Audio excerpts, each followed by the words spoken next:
त्याग नहीं कर सकते, स्थूल हिंसा का त्याग कर दें, स्थूल रूप में असत्य का त्याग कर दें। स्थूल ऐसा असत्य नहीं बोले किसी के घर बिगड़ जाए। आपको पता हम ये सब पाप लगते ही नहीं। पाप हम किसी के यहाँ चुगली कर देते हैं, शिकायत कर देते हैं, किसी की बदनामी कर देते हैं, किसी से बुरा बोल देते हैं, हमको लगता है हिंसा हो गई। आप चींटी को मारते हो पूरे दिन दुख होता है, और किसी के दिल को दुखाते हो आपको दुख होता है। और आचार्य तो कहते हैं सबसे बड़ी हिंसा तो आत्महिंसा है। कितना संक्लेश में जी रहे हैं। हमारे चिंता करने से व्यापार बढ़ जाएगा क्या? ये निश्चित है कि होती है परिवार में चिंता, लेकिन फिर भी हमेशा परमात्मा को शुक्रिया दो, आभार मानो कि हम कुछ नहीं था, जितना भी तुमने दिया है। शाम को सुलाते हो, भूखा उठाते हो, भूखा सुलाते नहीं हो। हमारी यदि शान कम हो जाए तो हमारी परेशान कम हो जाए, शान कम हो जाए तो परेशानी कम हो जाए। क्योंकि हम क्या सोच रहे, किसी दूसरे का मकान इतना बड़ा मेरा भी बनना चाहिए, उसके बेटे की इतनी बड़ी जॉब मेरी भी लगना चाहिए, उसके घर में इतनी बड़ी गाड़ी हमारे घर भी होना चाहिए। कभी ये भाव आया परमात्मा हमारे बीच रहने वाले तुम परमात्मा बन गए, मुझे भी बनना चाहिए? कि अभी ये भाव आया कि तुम्हारे यहाँ तुमने यथा क्या चरित्र प्राप्त किया जो तद्भव मोक्ष का कारण है। हमसे कम से कम देश चरित्र तो प्राप्त कर सकते हैं। प्रतिमाएं मत लो। आप रात्रि भोजन यदि कहीं से आते हो नहीं छोड़ पाओ, नहीं छोड़ो। मैं तो कहती हूँ जम सकई तम की रही, जितनी शक्ति हो उतना करो। कीजिए शक्ति प्रमाण, शक्ति बिना श्रद्धा धरें। क्या कहा है कि आप यदि 8 बजे भी आते हैं तो इतना नियम ले लो कि घर में लौटने के बाद 1 घंटे के अंदर हम खाना खा लेंगे। आपकी ये प्रयास भी आपको अप्रमत्त बताता है, क्योंकि प्रमाद से हिंसा होती है। प्रमाद क्या है? शोक, चिंता, धर्म के प्रति अवहेलना का भाव, आलस, तिरस्कार। हम तो ठीक है, मजे में, क्या करेंगे मंदिर जाके, क्या मिलता है मंदिर में जाकर? अरे जो मंदिर में मिलता है वो कहीं नहीं मिलता है। क्योंकि लोग कहते भगवान तो वीतरागी, हमें क्या देंगे? हमने कहा सागर एक भी नदी नहीं देता है, और सागर नदियों से कभी तृप्त नहीं होता है। और जो पर्वत सूखे दिखते हैं उनसे जो नदियाँ निकलती हैं उनके स्रोत कभी बंद नहीं होते हैं। हमारे बीतराग भगवान ही सच्चा भोग करते हैं, हमारे संत ही सच्चा भोग करते हैं। आप भोग करते हो? क्या बोलते हो कि यह रोग, कौन सा रोग? विषय भोग का रोग कभी मिटता नहीं है। तृष्णा नागिन ज्यों ज्यों डंके लहर जहर की आवे, मैं चक्री पद पाए निरंतर भोगे भोग घनेरे, तो भी तनिक भय नहीं पूरन भोग मनोरथ में। कहते हैं आपने स्तुति में पढ़ते हो कि अग्नि विष आदि तो एक भव नष्ट करते हैं, लेकिन ये वासना की राग की आग तो जन्म जन्मांतर जलाती है। जितना समय हम निंदा में, ईर्षा में, छल में, कपट में, बुराई में गुजारते हैं, इतना समय हम प्रभु की आराधना में गुजारते हैं। मंदिर में आकर क्या भाव भाते हो? हे भगवान तुम में सत्य तो नौकरी लगा देना, तुम में सत्य तुम्हारी दुकान अच्छी चला के दिखा देना, तुम में सत्य है तो मैं केस जिता के दिखा देना। हमने कहा ये सब काम तो घूसखोर अफसर भी कर देता है। डॉक्टर भी 25-50 हज़ार रुपया लेता तुम्हारे रोग को ठीक कर देता है, लेकिन रोग की जड़ क्या है उसको ध्यान दो। एक रोग मिटेगा, दूसरा रोग। सुनो पूरा चार्ज है, इसको दिमाग मत लगा, बैठो। ध्यान रखना वो रोग कोई खतरनाक रोग नहीं है। रोग है तो हमारे अंदर की विकृत परिणतियाँ, हमारी गलत आदतें। हमें अच्छी आदतें धीरे धीरे, आपको पता है गलत आदतें व्यसन की तरफ ले जाती हैं और अच्छी आदतें परमात्मा की तरफ ले जाते हैं। हमें परमात्मा की पूजा करते करते नहीं मर जाना। पूजा करते करते तो हमने भूत व्यंतर की पर्याय में भी पूजा की है। हम जब देव दुर्गति हुई तो देवों के यहाँ जिनालय है, आप पढ़ते भी हैं 7,72,00,000 पाताल विषय जिन मंदिर जानो। पाताल में किसके हैं? वैमानिक देवों के मंदिर थोड़ी ना है। कौन के मंदिर हैं? भवनवासी व्यंतरों के मंदिर हैं। सोच कर देखना, 7,72,00,000 मंदिर हैं और एक एक में कितनी कितनी विशाल प्रतिमाएं, 500 धनुष की प्रतिमाएं, और वो सब भी जन्म के तत्काल बाद मंदिर आते हैं। तत्काल बाद आपने पढ़ा होगा कि उनके यहाँ भेरी बजती, उनके नगाड़े बजते, उनके यहाँ शंख बजते, और कैसे कोई जन्म की वेदना नहीं है, कोई मरण की वेदना नहीं है, लेकिन विषय वासना की असह्य वेदना है। आप ध्यान रखना, गरीब आदमी इतनी तकलीफ में नहीं जीता है जितना अमीर जीता है, क्योंकि गरीब को ये उम्मीद है, ये आशा लगी है, ये उम्मीद है कि कल के रोज धन हो जाएगा तो हम अमीर हो जाएंगे। अमीर हो जाएंगे तो दुख मिट जाएगा। अमीर की तो ये आशा भी गई कि अब तो धन हो गया, लेकिन फिर भी दुख नहीं मिटा। इसलिए हमेशा ध्यान रखना, बड़े आदमी का दुख भी बड़ा होता है, गरीब आदमी का दुख भी गरीब होता है। गरीब आदमी रहता है वो किसी को भी कह देगा आ जाओ भोजन कर जाओ। अमीर आदमी चेहरा देखकर टोकेगा कि कराना कि नहीं, इससे कुछ प्रॉफिट हो रहा है कि नहीं। देव सास गुरु के मंदिरों में कोई प्रॉफिट मत देखो।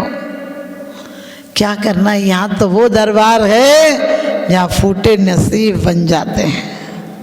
आपको पता, हमारे आचार्य श्री इतने सरल थे, इतने सरल कि रोड़ी पर बैठ जाते थे। हम लोग बोलते थे महाराज जी पाटल, क्या करना, मिट्टी में तो मिलना है। और मैंने देखा है कोई मुनि भी आते थे तो वो लेने चले जाते थे, और उसके परिणाम देखो क्या समाधि हुई आज। पंचम काल में सामयिक के समय बैठे बैठे किसी की समाधि नहीं हुई, लेकिन आचार्य श्री की समाधि बैठे बैठे आत्मचिंतन में डूबे थे। और कहते पिंजरे में से पंछी उड़ गया। हमने एक बार बोला था महाराज जी आप इतनी चिंता करते हैं, ये कैसे होगा पूरा इतना बड़ा काम? तो आचार्य श्री ने कहा था कि मेरे बाद तो और अच्छा काम होगा। सोच कर देखना, जो सरल और सहज होता है, विज्ञान भी कहता है उसको आभास हो जाता है। उसको आज आप लोग भी सरल परिणाम रखो, बस एक ही मंदिर का सूत्र लो, एक ही मेरे जीवन से सूत्र लो कि जो कुछ है बहुत पर्याप्त है। जो मिला वो किसी से कम नहीं, जो नहीं मिला उसका कोई गम नहीं। आप व्यापार करो, मैं व्यापार करने की मनाही नहीं करती हूँ, लेकिन प्रशस्त भाव से करो। जो मिल जाए धन्यवाद देना कि आज इतना तो दिया, क्योंकि आपने पढ़ा होगा आसाता वेदनी का कर्म का बंध कैसे होता है, दुख शोक ताप आक्रंदन आदि से। आप चिंता कर रहे हो, रो रहे हो, विकल्प कर रहे हो, तो आपकी वर्गनाएं ऐसी संप्रेषित होंगी कि आया हुआ ग्राहक भी लौट जाएगा। आपको पता है कभी कभी किसी व्यक्ति के पास आप बैठते हैं, आपको लगता है चला जाए हम चले जाएं, वहाँ बैठने का मन नहीं करता है। और किसी व्यक्ति की ऐसी वर्गनाएं होती हैं कि उसके पास चले जाओ तो उठने का मन नहीं करता है। आपने कभी विचार किया इस बात पर? क्योंकि ये हमारा आभा मंडल, आइंस्टीन ने कहा था कि किसी ने पूछा था कि तीसरा विश्व युद्ध कैसे होगा, तो उसने कहा तीसरे के बारे में नहीं बता सकता हूँ, चौथे के बारे में बता सकता हूँ। लोगों ने कहा चौथे के बारे में बताओगे, तीसरे के बारे में क्यों नहीं बता रहे हैं? कहने लगे तीसरी 2 महायुद्ध तो हो चुके, 2 विश्व युद्ध हो चुके, और उनमें मरने वालों की संख्या 15 करोड़ है। 15 करोड़ कम नहीं होती, 15 करोड़ लोग मरे हैं। लेकिन अब जो विश्व युद्ध होगा उसमें न व्यक्ति बचेगा, न प्रकृति बचेगी, न संस्कृति बचेगी। हम लोग कहते पहले युग अच्छा था। अरे आज के 100 साल बाद कोई कहेगा गांधी का युग अच्छा था। सब गांधी जैसे थे? सब राम जैसे थे? हम कहते राम राज जैसा था। हम गिनती के अच्छे व्यक्तियों का चरित्र उठा लेते हैं कि वो राज्य अच्छा था। उस दिन अच्छा युग होगा जब कोई एक आध व्यक्ति गलत होगा, सब लोग अच्छे हो जाएंगे। सब लोग, कोई धर्म करने की, धर्म थोपने की चीज़ नहीं है। धर्म अंतस का आनंद का नाम धर्म है। परमात्मा कोई ऊपर से बनकर रेडीमेड नहीं आता है कि आप उसे मूर्ति की तरह विराजमान कर दो। परम विशुद्ध अवस्था का नाम परमात्मा है। हमारी गुणस्थान कब बढ़ते हैं? जब जब हमारी विशुद्धि बढ़ती है, अच्छे परिणाम बढ़ते हैं। क्रोध, कसाई, ईर्षा, छल, कपट, हिंसा नंदी, मिर्सा नंदी, चौरिया नंदी, परिग्रह नंदी कम हो जाता है। अपने आप विशुद्ध वर्गनाओं से हमारा आभा मंडल इतना सशक्त हो जाता है कि कमठ से आए तो पत्थर बरसाए, हमें कोई फर्क नहीं पड़ता है।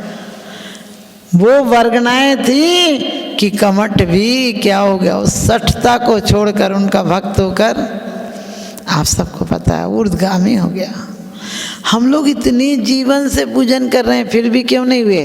क्योंकि हमारी अंतस में वही हालत है कि चींटी गई शक्कर के पहाड़ पर, लेकिन बोली यहाँ तो स्वाद ही नहीं रहा है, स्वाद नहीं आ रहा है। उस शक्कर के पहाड़ की चींटी ने कही अरे पूरा पहाड़ शक्कर का है। कहने लगी बिल्कुल सुगंध मिठास नहीं है। उसने कही तेरा मुंह दिखा तो पता चले एक नमक की डाली मुंह में रखी थी तो कहाँ से स्वाद आएगा। आप लोग भी नमक की डली मुंह में रखकर मंदिर आते हो, फिर परमात्मा कहाँ से आनंद देगा? सच बताना, यहाँ भी यदि कोई तेरी मेरी चढ़ा खड़ी चल रही हो तो कैसा मन करता उसे देखकर? आग लग जाती है। और यदि कोई से प्रेम हो तो भगवान को देखकर इतनी मुस्कुराहट नहीं आती जितनी मुस्कुराहट उसको देखकर आती है। मैं तो हमेशा कहती हूँ परमात्मा से परिवार की तरह प्यार करो। तुम कहते श्रद्धा श्रद्धा, कहाँ है श्रद्धा तुम्हारी? श्रद्धा कोई लेवल है क्या? कोई स्टिकर है जो चिपका लोगे? अरे जिसके लिए सब कुछ बेकार हो जाए और एक ही लक्ष्य रहे कि इसके लिए जान भी जाए तो कम है, वो श्रद्धा है। श्रद्धा मरने के बाद भी टूटती नहीं है और विश्वास तो यहीं टूट जाता है। सच बताना, आप पत्नी को बहुत प्यार करते हो और आप उसके अलमारी जमा रहे हो और एक पुराना लेटर मिल जाए, बताओ। पुराना अब तुम्हारे आने के बाद नहीं है उसका लेटर, लेकिन कहाँ गई तुम्हारी श्रद्धा? एक व्यक्ति गांव का था, पहली बार मेला घूमने गया तो एक ऐना खरीद के लाया।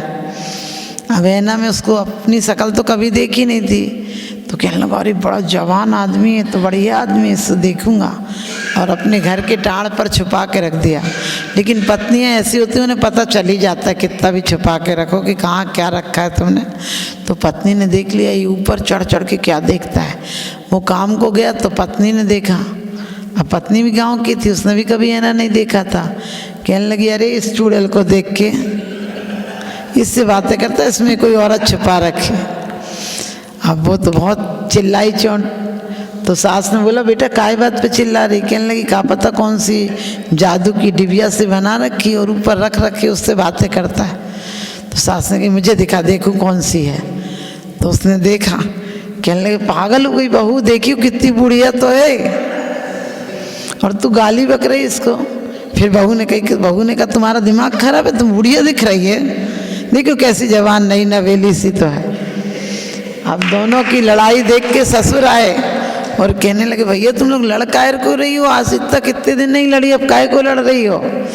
तो उनने वही घटना बताई कि इसमें एक औरत है और एक हमें तो बूढ़ी लग रही है, इसको जवान लग रही है। ससुर बोला तुम छोड़ो हम देखते हैं। आप समझ गए? ससुर बोला तुम दोनों पागल हो गई क्या, इसमें तो कोई बुढ़ा आदमी दिख रहा है। हमारी भी वही हालत है, हम जो होते हैं दुनिया वैसी नजर आती है। दिन ना अच्छा होता है ना बुरा होता है, ना कोई त्योहार होता है ना कोई अपशगुन होता है। हमारे दिल में उमंग हो तो हमें रोज त्योहार होता है, और हमारे दिल में मायूसी हो तो हमें रोज बुरा दिन लगता है। दिन कब अच्छे होते, उसी तारीख को किसी के यहाँ जवान मौत हो जाए तो आसमान खामोश नजर आता है, जवान मौत हो जाए तो क्या भगवान उदास नजर आता है। और यदि उसी दिन शादी हो जाए, नया बच्चा हो जाए आपके घर, तो परमात्मा खुश नजर आता है। हम अपनी नज़र को ऐसा करेंगे कि दुश्मन भी हमें दोस्त नजर आने लगे। क्या रखा है दौलते जहान में, क्या रखा है इन पक्के मकान में? जहाँ रखा है वहाँ तू जाता नहीं, जो एक बार चला गया वो वापस आता नहीं। और हमें तो परमात्मा गुरुदेव का आशीर्वाद है कि हम जहाँ भी जाते हैं हमें कोई बुराई नज़र आती नहीं। हम एक बार 6 साल बाद लौट कर आए उड़ीसा बंगाल उंगाल होकर, तो महाराज जी ने बोला कि कोई समस्या हो तो बताओ बेटा। हमने बोला महाराज जी आपके नाम से समस्याएं तो फटकती नहीं, एक तो समस्याएं आती नहीं, आती हैं तो रुकती नहीं, और रुकती हैं तो समाधान बन जाती हैं। ध्यान रखना, हमारे जीवन में यदि समस्या अंतरंग की दृष्टि पवित्र है तो समस्याओं की क्या मजाल है कि वो हमारे पास आ जाएंगे। घर में कम धन है तो सोचना कोई नहीं, नमक रोटी खा लेंगे, मिल के खा लेंगे तो ये दिन भी कट जाएंगे। क्योंकि एक एक लकड़ी हो तो कोई तोड़ देता है, वो लकड़ी का गट्ठर बना दो तो अच्छे अच्छे नहीं तोड़ पाते हैं। हम सब मिल कर रहे हैं, क्योंकि सिद्ध शिला में एक माई अनेक राज्य, आप समझ गए। एक के अंदर आत्मा है, शरीर नहीं है, तो क्या ज़रूरत है जमीन की। इसलिए हम ऐसी भावना भाएंगे कि आज से हम चिंता नहीं चिंतन जगाएंगे, क्योंकि धर्म का नाम भागने का नाम नहीं है, धर्म जागने का नाम है। आप सबकी अंतस चेतना जागे इन्हीं सब भावनाओं के साथ, क्योंकि आपको व्यापार पर भी जाना होता है इस समय। और मुझे पता है आप लोग आज इतनी देर रुक गए, लेकिन मुझे आपका ख्याल भी रखना है, क्योंकि धर्म एक गाड़ी के पहिए से नहीं चलता है। धर्म एक गाड़ी के 2 पहिए होते हैं, एक श्रावक धर्म और एक यति धर्म। हमें भी आपका ख्याल रखना है और आपको भी हमारा ख्याल रखना है। धर्म समन्वय से चलेगा, और हम हमेशा कहते हैं सहानुभूति नहीं समानुभूति रखो। हमको जो अनुभूति स्वयं से होती, बस एक ही धर्म है। आज धर्म पल जाएगा, जो बात हमें अच्छी नहीं लगती हम दूसरों को नहीं कहें, जो व्यवहार हमें अच्छा नहीं लगता वो दूसरों से नहीं कहें। आपको पता है, आप पे यदि कपड़े कम हो या अच्छे कपड़े नहीं और कोई आपसे कह दे कि ये ड्रेस हम आपके लिए लाए थे, आप ले लो, अच्छा लगेगा हमें, तो आपको भी अच्छा लगेगा। और कोई कहे तुम पे नहीं है, हमसे मांग के पहन लियो, कैसा लगेगा। इसी प्रकार से हमने इतना प्रयास किया है। एक सेठ के यहाँ एक मुनीम काम करता था, और मुनीम ने अपनी वफादारी से, अपने काम की योग्यता से बड़ा सेठ का विश्वास जीत लिया। लेकिन आपको पता, जिस पर विश्वास हो जाए तो दुनिया ईर्ष्या करने लगती है। कई लोगों ने कहा कि सेठ जी आपको पता, देखो इसने मकान बना लिया, इसने एक संदूक रखी है, आपका सारा पैसा ले जाकर उसमें रखता है। जबकि मकान क्या था, उसने एक छप्पर छाली थी। मकान भी क्या, अब तो मकान तो सब लोग मकान कहते हैं। हम चंडीगढ़ में कहते थे ये गांव में आके, तो लोग कहते थे गांव है। हमने कहा तुम्हें शहर लगता होगा, हमें तो सब गांव ही लगते हैं, क्योंकि निज गांव से बड़ा क्या गांव होता है। तो आप ध्यान रखना। उसने शिकायत कर दी लोगों ने, और सेठ ने कहा कि तुम उस संदूक की चाबी दो। उसने कहा मैं नहीं दूंगा। लोगों ने कहा हमने पहले ही कहा था सेठ साहब ये चाबी नहीं देगा, सारा माल तो उसी में रख रखा है। सेठ ने कहा चाबी देना पड़ेगी। तुमने क्या क्या रख रखा? उसने कहा मैंने अनमोल धन रख रखा है, जो मुझे हमेशा आपके यहाँ अच्छी कार्य की प्रेरणा देता है। लोगों ने कार्य की प्रेरणा देता है, आपका विश्वास जीत के सारा तिजोरी उसी में रख रखा है। और उसने कहा सेठ जी कहोगे तो चाबी भी दे दूंगा, लेकिन उसके बाद काम नहीं कर पाऊंगा। सेठ जी ने कहा अरे बातें बना, तो चाबी दे पहले। और उसने चाबी दी तो एक टूटा लोटा रखा था और फटे कपड़े रखे थे। सेठ ने बोला ये रखे थे तो तू ताला क्यों लगा रखा था? उसने कहा कि मैं इसलिए रखा था, मुझे इस बक्से को खोलकर रोज याद आ जाती थी किस हाल में आया था और किस हाल में हूँ। और मैंने सोच लिया था जिस दिन ये हाल यदि किसी के शंका का कारण बन जाएगा तो ये भी छोड़ दूंगा और ये भी छोड़ दूंगा, संत बन जाऊंगा। और उसने यही कहा कि सेठ जी मैंने आपके यहाँ धन कमाने नहीं आया था, आपके यहाँ ईमानदारी और विश्वास जमाने आया था। आप भी परमात्मा से कहना कि मेरे निगोद के वस्त्र थे, निगोद पर्याय के वस्त्र थे, मेरे नरक के वस्त्र थे, और वे मेरी आत्मा की तिजोरी में मैंने सुरक्षित रख रखे हैं कि उन पर्यायों से कितनी अच्छी पर्याय पाई है मैंने। अब और आगे और कुछ नहीं चाहिए। यदि इस पर्याय में मेरे से कोई गलती हो जाएगी तो इतना बड़ा प्रायश्चित लूँगा कि आत्मचिंतन की धारा को बदल दूँगा। मैं अपने दिल की नदिया को गंदा नाला नहीं बनाऊँगा और मैं तो स्वच्छ सरोवर बनाऊंगा। आपको पता है, लोग कहते हीरे जोड़ लिए, रुपए जोड़ लिए, बैंक बैलेंस कर लिया। अरे शांत झील में तुम्हारा चेहरा दिखता है, लेकिन उसमें कंकड़ डालो या कोहनूर डालो, यदि हिल जाएगी तो तस्वीर नहीं दिखेगी। हमारी हालत भी ऐसी है, यदि हमारे दिल में हलचल है तो परमात्मा नजर नहीं आएगा। आपके सबके मन के शांत हों। मन की गहराई का कोई माप नहीं होता, जो मन को ना बदल दे वो जाप नहीं होता। लाख छुपा लेना अपने पाप किसी गैरों से, लेकिन मन से छुपा हुआ कोई पाप नहीं होता। मन से छुपा हुआ कोई पाप नहीं होता। आप सबके जीवन में सुख शांति आए, अमन चैन आए, आपके जीवन में खूब प्रगति हो, लेकिन प्रगति हो साथ साथ आत्मोन्नति जरूर हो, वरना प्रगति क्या नरक ले जाती है। ऐसी प्रगति तो शुभ प्रकृतियों का बंध कराए, ऐसी प्रवृत्ति हो और ऐसी प्रकृति हो। आप सबको आदिनाथ भगवान, बाहुबली, भरत भगवान, इधर शांति कुंती, अरय चंदा प्रभु आदि कितने सारे दर्शन हो रहे हैं। इनमें से एक भी बंधन कर लिया तो तुम्हें कर्मों का बंध नहीं होगा। तुम कहते हैं तुम भीतर जाओ, तुम भीतर जाओ, तुम भीतर जाओ, तुम भीतर जाओ। इनका बंधन करते करते खुद का बंधन हो जाता है। वास्तव में आप सब भी वंदना के योग्य बने, मेरा यही आशीर्वाद है। और गुरुदेव के चरणों में कोटि कोटि नमन कि जंगल में मंगल कर दिया। लेकिन मैं चाहती हूँ कि जैसे आज और संस्थाओं का नाम देश विदेश तक में है, कल हमने देखा मणिपुर, इम्फाल, कतरास, बंगाल, उड़ीसा, दीमापुर और अमेरिका तक से लोगों के दान आते हैं महावीर जी में।